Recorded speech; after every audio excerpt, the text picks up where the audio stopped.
ఓం శ్రీ సాయిరామ్. భగవాన్ శ్రీ సత్యసాయి మహిమాధ్యారికి స్వాగతం.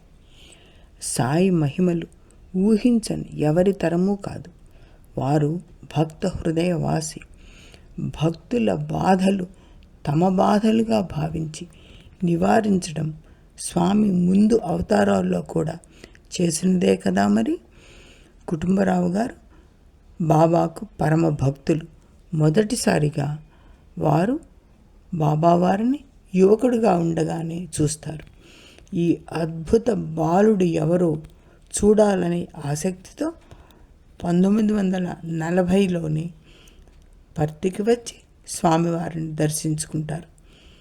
భగవాన్ దర్శనంతో ముగ్ధులై అప్పుడప్పుడు దర్శనానికి వస్తుండేవారు.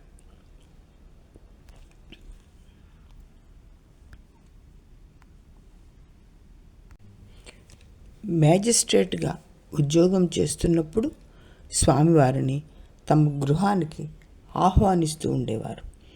ఉద్యోగ విరమణ తర్వాత అతను ప్రశాంతి నిలయంలో ఉంటూ ట్రస్ట్లో వివిధ స్థాయిలలో గొప్ప సేవలు చేశారు.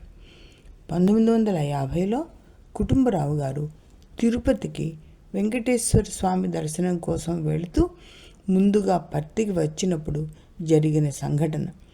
3 రోజులు పర్తిలో ఉండి తర్వాత తిరుపతికి వెళ్ళి 2 రోజుల పాటు ఉండి తమ ఇంటికి వెళ్ళాలని పథకం వేసుకొని వచ్చారు. ప్రశాంతి నిలయంలో భజనలో పాల్గొంటూ స్వామివారిని దర్శనం చేసుకుంటూ ఆ అద్భుత ప్రదేశంలో మైమరిచిపోయి సమయాన్ని మర్చిపోయారు. ఆయన డబ్బు ఖాళీ అయినప్పుడు మాత్రమే అతడికి తన తిరుపతి యాత్ర గురించి గుర్తు వచ్చింది.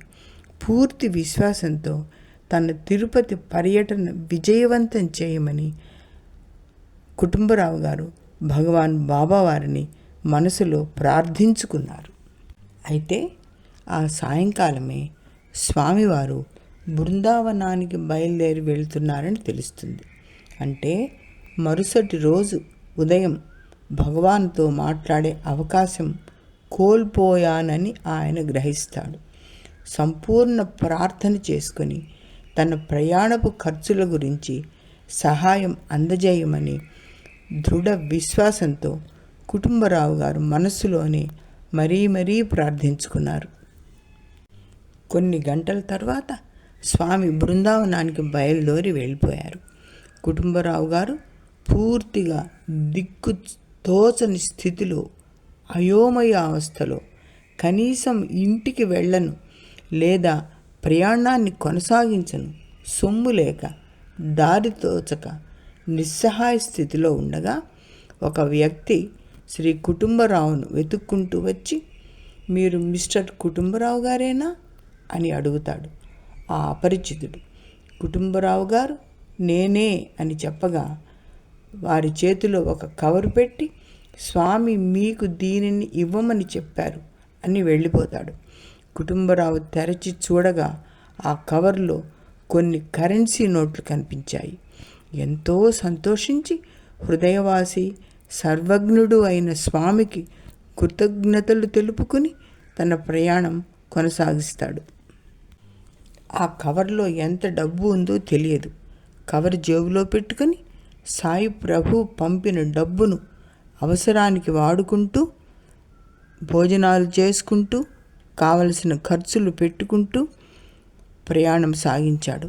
అతడు కవర్లోంచి తీసినప్పుడంతా డబ్బు వస్తూనే ఉంది.